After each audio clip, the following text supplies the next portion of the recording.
Buddusee kana ilaaluu hin dhiisina. Gammeenii baay'ee nama mucaa gaariidha. Namoota kakaasee waa hojjechuu nama jaallatudha. Kanaaf yoo bira dhaabattanii hin guddataa, hin guddifna.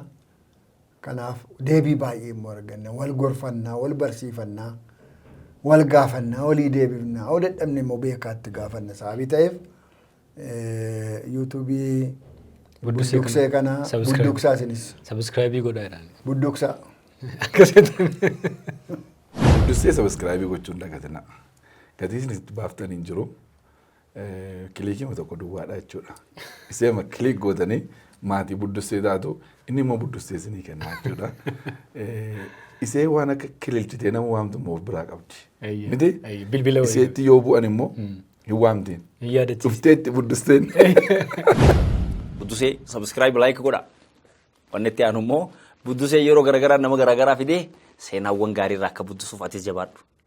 So nuyi abdiin kiyya yaadee kiyya akeeki gaariin akka obboleessaa siif qabu yoo jiraate waan buddusiturraa gara waan hammaartu guddaatti darbi. Miidiyaan kun yuutuubii qofa osoo hin ta'in tiiviidhaan akka dhufu abdii qabu. Gammachiisiin immoo wadaraa keessan gargaaraa. Wantooti baay'ee mijatee fi miti dhugaa inni kana haasee sinaan jedhee miti garuu haalota mijataa keessa taa'ee miti kan ergaa kana dabarsaa jiru bukkee dhaabbadhaa gargaaraa. Ergaa dhalootaati waan ta'eef dhalootaaf nama hojjetu bira dhaabbachuun gatii raajotaa argachuudhaaf nama gargaara. Waaquma irratti iyyuu. Kanaaf waanuma gaafadhaati waan inni ergaa isaatti dhaloota kana bira gahu waan tokkoon bukkee dhaabbadhaa. Isaan keessaniif salphaadha kaan isatti garuu ulfaataadha. Kaameeraan qabu wantoota adda addaan qabu ergifateeti kan inni ittiin hojjetaa jiru. Kun kiraayiidha. Egaa yoon kana sirriitti himnee yoottani malee takkaamuu na kabajju. Waan akkasii baay'een dubbannaa inni mana kabajjuu waaqoo lafa isin jirtanitti sina eebbisu reelii waan sirbi na kabaju namoonni jechuudha akka simmeetiin hin haasofne beeku. Amma waldaanuma yoo horii gaafadhu ani hin gaafadhu gaafannaan garuu namni fidee makenna. Si cabsa si falata sin jedhu nan waaqayyo. Yoo kana hin kennine si dhaas immoo hin jedhu garuu jecha namooti kabajan jiru. Kanaaf isinillee anillee humna koosiin kadhadhaa. Namni tokko raajota ammaa kana waa sassaabeera ta'e haaruman seenaa geeddaree ba'a. Ganaa irratti hin kadhadhuun ture. Kan ammayyuma isaafiyyuu na rakkisaa jira inni rattamaa jiru iyyuu yoo akka na gargaare garuu dhimma tokko si bukkeen isin dhaabbadhaa.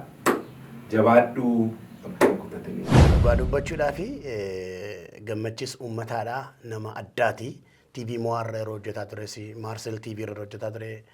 Dandeettii gurguddaa baay'ee otoo qabuuti kan inni yeroo hundumaa hojii hafuuraadhaa fagaachuu hin danda'u nama waan baay'een keessa jirudha. Egaa nama kana immoo waan isa keessa jiru hubachuu danda'utu nurra jiraata wanta ta'eetii fi miidiyaan nama jalqabee jiru buddusee miidiyaa kana gargaaruun nurra jiraata. yuutuubii sabiskiraayibii gochuu liinkii isaa sheerii gochuu fi peejii keessan irratti kun akkasiin gootan dhibba keessa dhibba nan beeka garuu sana bira dabartanii namoonni qabeenyaa qabdan illee achirratti miidiyaa isaa kanarratti illee yoo astawawwaqattanii yookiin beeksifattanii obboleessa keenya kanan si gargaara kiraayiman akkasiin si gargaara jettanii obboleessa keenya akka tumsitan dhugumaan isinitti himaa jira waamicha guddaan isinii godha.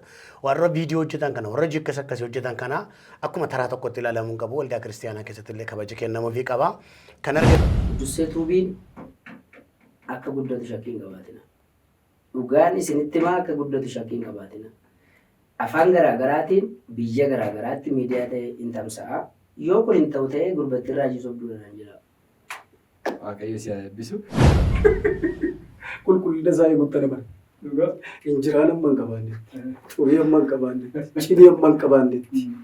Hamma qulqullina isaa eegayyuutti qulqullinatti nama. Subscribe argu. ሼር አርጉ ላይክ አርጉ ሌላ ምን ልበል ኮሜንት አርጉ ሐሳባችሁን አስቀምጡ በላችሁ ሐሳባችሁን አስቀምጡ ኑና ደግሞ ተሳተፉ ደግሞ ይሄንን ሚዲያ ደግሞ ባላችሁ በጸሎትም በገንዘባችሁም በማቴሪያል እንድትደግፉ ጥሬን አቀርባለሁ በጣም ወደው የማከብረው አብረን በሰራንበት ጊዜ ውስጥ ትልቅ የጌታ ልብ ትህትናን ሁሉም በሰዎች ልብ ውስጥ ትልቅ ፍቅርን ያተረፈ ወንድሜ ነውና ቴንኪው እግዚአብሔር ይባርክ ስለተገናኘን ተባረክ መሲ አሜን